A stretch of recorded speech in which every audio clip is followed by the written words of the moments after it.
got it. That's hot potato.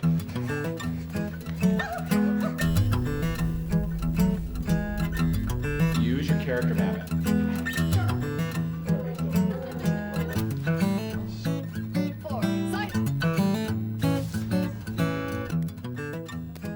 The program as a whole has definitely changed how I teach.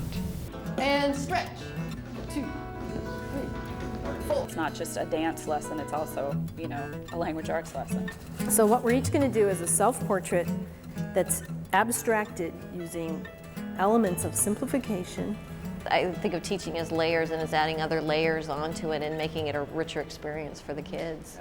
Everybody go into general space and go into a crazy position, a fantastic position. The Arts Impact Teacher Training Program brings the arts into the classroom. You're going to start for the beginning in a fantastic shape. Arts Impact provides tools to help students meet state standards in the arts. It gives teachers a repertoire of innovative teaching strategies. Freeze in a shape. Change your shape. It starts with a 30-hour, week-long intensive summer institute. Back to the beginning. So if you were studying directions, you could stretch. Pointing up. Make a shape pointing forward. Where teachers get a chance to be a student of the arts and experience the lessons firsthand. Teachers learn new skills and build confidence in their ability to create art and teach it.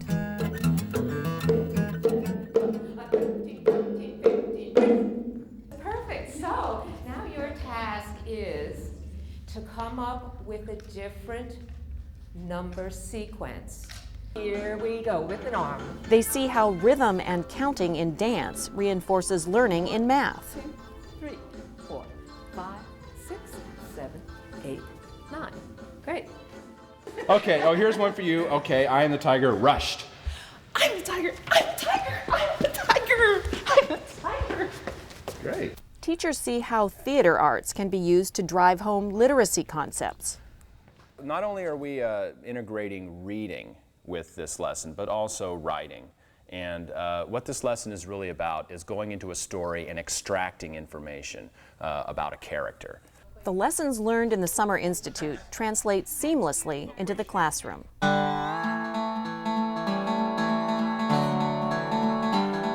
What you're going to be doing is, I'm going to give you tall tales, and you're going to be highlighting the dialogue.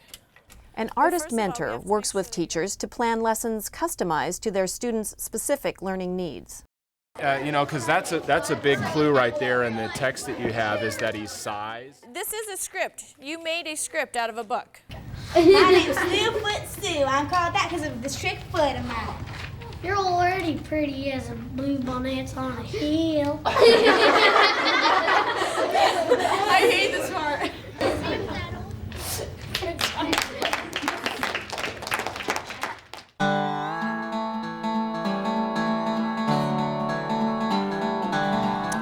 And then exaggerating, especially exaggerating with color and the size of form. So think about altering the size of something so that it's not as predictable or natural, perhaps, as choosing our words as carefully as we can to describe those levels of abstraction. And while the visual arts may be more commonly found in the classroom, here teachers sharpen their own art skills and learn new ways to connect art concepts to everyday living. It's certainly challenging for me to do these art activities, not something I do all the time. You get to see a lot of different techniques and methods of just doing a lesson. That's why when we sat down, I said we're really focusing on controlling light and dark, putting a composition together with purpose to create this emphasis, but not necessarily being photographically realistic, which is the expectation we all carry into it. Today they're focusing on the idea of composition and how an artist creates an area of emphasis in a composition. Our hope is that these lessons go directly back into the classroom and that teachers who have gone through the process of being students and have all of the information that supports teaching the lessons go directly into the classroom and teach them. If you will be my love, my one and only dear, and walk along with me anywhere. The summer institutes are held at regional museums and performing arts centers. One of the highlights of the week's training is going into the galleries to experience the art firsthand. The focused gallery walks prepare teachers to bring their students here to study examples of the concepts and skills they are learning in the classroom. One type of material throughout really unifies the sculpture as one piece. What is the one thing that's happening here with your students that couldn't possibly happen in the classroom? The size. Yeah, the scale, that issue of scale and relative scale too. The museum visit makes the visual art concepts real and brings them to life for teachers and for students. So you imagine your students having seen this art, and then you're going to go back to your classroom, design the art. And what Mrs. B is going to teach you is how to use a sumi brush so that you can best show different types of lines and textures. So we're going to go ahead and let her show us some techniques. Okay, so who can describe the texture of this line? What kind of line? And what kind of texture? What kind of texture first have I made here? A lot of adults, whether they're teachers or not, but certainly the people in our program come to the visual arts with a lot of anxiety. But they're all excellent teachers. And what we discover along the way is that their excellent teaching skills are the same foundational principles that they need to teach excellently in the arts. And sometimes on a piece of paper we want to suggest or imply things not being smooth or flat, okay? So we're going to try to learn how do we suggest texture. The artist mentor works closely with the teacher in class, acting as a coach and co-teacher. We're going to use a little bit of ink, and I'm shaking my ink a little bit before I open it. Art's impact opened my eyes more to the actual standards that they're supposed to be learning, and better understanding for myself of the concepts that students should know about art. And so then when I go to teach a lesson, I'm actually teaching them something about art instead of just making something pretty to put up. Those are the types of lines, but what kind of texture is it showing? Is it smooth? Is it sharp?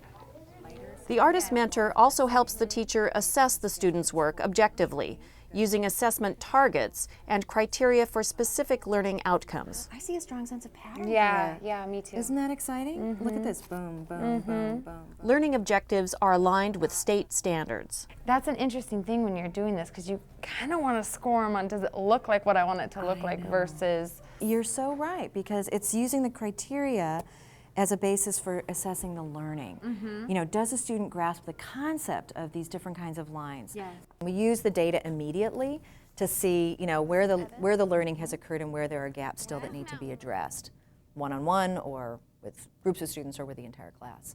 I want to think about not making what I put here look exactly like the real life thing, but looking like a symbol that will help somebody understand the story. So I jotted these notes. As the teacher becomes more proficient and confident in teaching art concepts, the artist mentor steps back and the teacher works with students more independently. That's a good example of a symbol.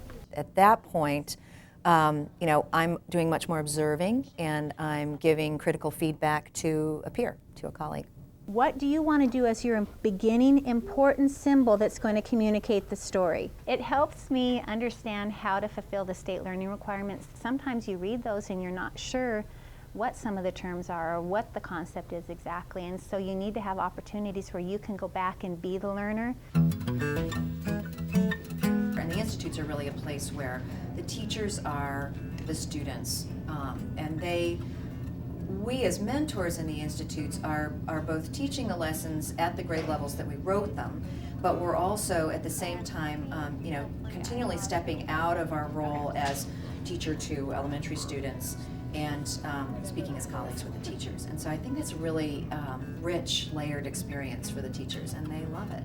Last year I did a drama mentorship, and that really broadened my horizons in teaching too. I probably would have never taught drama in my classroom. That's not my comfort level.